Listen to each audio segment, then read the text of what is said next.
नमस्कार मित्रों, अगर हम बात करते हैं कि हाथ में बहुत ज्यादा तकलीफें हो रही हैं, देख रहे हैं आप बहुत ज्यादा रेखाएं कटी पिटी हुई हैं, बहुत ज्यादा काटपीट मचा रखी है, फिर भी अगर हम बात करते हैं कि सूर्य रेखा निकली है, टुकड़ों में बटी हुई है, ये कहीं ना कहीं यश के साथ में अपयश भी देती है। साथ ही साथ में कहा जाए, आप ये देख रहे हैं कि ये एक इस तरह से ट्रायंगल बन रहा है और फिर एक इस तरह से बन रहा है। ये चीजें क्या दिखाती हैं कि जातक के जीवन में कहा जाए कुछ ना कुछ परेशानियां लगी रहती हैं, लेकिन जातक इससे उबर नहीं पाता है। उसको लगता है कि अब मेरा काम बन जाएगा, अब मेरा काम बन जाएगा, लेकिन उसका काम बनने के पहले ही कुछ ना कुछ दूसरी परेशानी आ जाती हैं।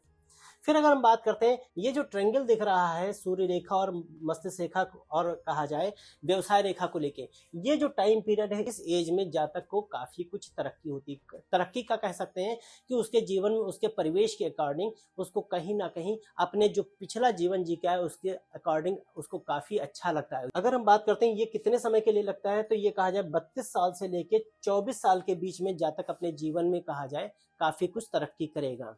फिर अगर हम बात करते हैं जातक के जीवन में मस्तिष्क रेखा और हृदय रेखा का मिल जाना, ये देख रहे हैं मिल रही है। ऐसे में जातक क्या होता है, अपने डिसीजन जो है दिल से लेता है, दिमाग से नहीं लेता है। वो हर चीज को दिल से सोचता है। वो उसका चाहे व्यापारिक हो, चाहे पर्सनल हो, चाहे पारिवारिक हो, कोई भी मैटर हो, वो हमेशा दिल को इन्वॉल्व करता है, जिसकी वजह से वो अपने दिल की वजह से बहुत ज्यादा तकलीफों में रहता है। लोग उसको धोखा देके चले आते हैं और सबसे पहले उसके अंदर ये बात रहती है कि आ बैल मुझे मार। पहले तो वो इनवाइट करता है, भाई लोग मेरे साथ आए, मुझे यूज करें। जब वो यूज करके चले जाते हैं, फिर वो चिल्लाते हैं कि भैया मेरे साथ इन्होंने ये कर दिया, उन्होंने ये कर दिया, और बाद में उसको पछताने से कुछ नहीं होता। क्यों? क्योंकि वो चीजें जो डिसीजन लेता है वो सारी दिल से लेता है। उसका दिल जो है दिमाग पे हावी रहता है। कहा जाए कि अच्छे बुरे की सोच हट जाती है, वो केवल दिल का ही सपोर्ट कर पाता है। फिर अगर हम बात करते हैं कि मस्तिष्क रेखा और जीवन रेखा का मिल जाना, ये दिखाता है जातक अपने जीवन में कभी भी डिसीजन उन्मुक्त होकर नहीं ले पाता है, हमेशा डाउट में रहता है, हम ये करें कि ना करें, करें कि ना करें। फिर उसमें भी अगर हम बात करते हैं गुरु पर्वत का ठीक हो जाना और यहाँ पे भी क्रॉस का निशान हो जाना, कई बार अपने उसूलों पे चलते चलते वो भटक जाता है। वो अपने दृढ़ निश्चय होता है कि हम अपने उसूलों से हटेंगे नहीं, लेकिन आखिर में क्या होता है, दिल के कारण, मजबूर होने के कारण वो अपने उसूलों से भटक जाता है और अपने कहा जाए चीजों को पछताना पड़ जाता है। फिर अगर हम बात करते हैं हृदय रेखा का इस तरह से कट जाना, फिर आप देख रहे हैं एक रेखा इधर से आना और यहाँ पे छोटी छोटी रेखाएं होना, ये तिल होना, ये बहुत सारी चीजें बताता है। पहला तो ये बात करते हैं कि हृदय रेखा का टुकड़ों में होना। ऐसे जातक के जीवन में कहा जाए कई लोग आते हैं। अगर ये महिला है तो इनके लाइफ में पुरुष कई आएंगे, अगर पुरुष हैं तो इनके लाइफ में महिलाएं बहुत आएंगी।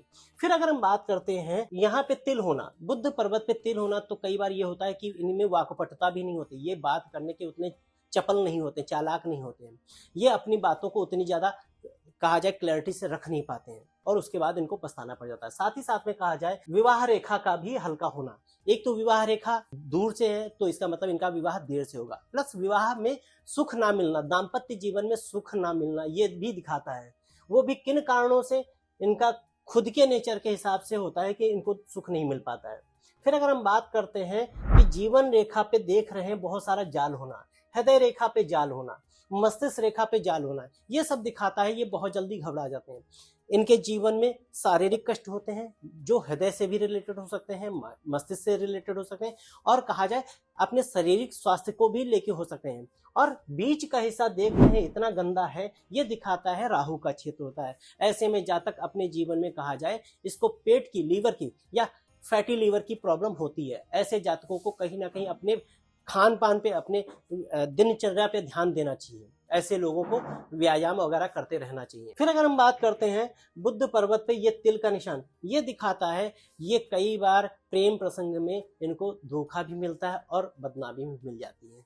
और साथ ही साथ में कहा जाए सूर्य रेखा का टूटा होना और कई जगह कटा होना और दो मुखी होना, ये सब दिखाता है कि एक तो इनके पिताजी होंगे तो उनसे उतनी ही बातचीत होती होगी जितनी जरूरत हो, मतलब भर की, और या फिर हो सकता है इनको पिता का सुख ना प्राप्त हो, ये भी हो सकता है। साथ ही साथ में कहा जाए कि इनके जीवन में कहा जाए कि कुछ ना कुछ हर एज में आप देख रहे हैं भाग्य रेखा का ना होना, केवल मस्तिष्क रेखा है और भाग्य रेखा का ना होना, ये भी दिखाता है इनके जीवन में सुखों की कमी भी दिखाता है। मित्रों, वीडियो को हम ज्यादा लंबा नहीं खींचेंगे क्योंकि अगली जानकारी हम अगले वीडियो में देंगे।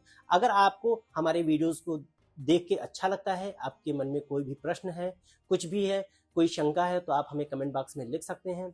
अगर आपके जीवन में कोई सुधार लाना चाहते हैं, आप अगर अपनी रेखाओं को देखते हैं और उसमें कहीं ना कहीं परेशानी नजर आते हैं, तो आप अपने उस परेशानियों को दूर कर सकते हैं। उसकी परेशानियों को दूर करने के कई तरीके होते हैं। रेकी हीलिंग होती है, कैंडल हीलिंग होती है, क्रिस्टल हीलिंग होती है, ग्रिड हीलिंग होती है और बहुत सारे उपचार होते हैं जो आप खुद करके भी सुधार सकते हैं। मित्रों, अगर आप अपने जीवन में परिवर्तन लाना चाहते हैं तो आप हमारे स्क्रीन पे दे नंबर पे संपर्क कर सकते हैं। और अगर आपको हमारे वीडियोस अच्छे लगते हैं, ज्यादा से ज्यादा शेयर करिए, लाइक करिए, कमेंट करिए। धन्यवाद।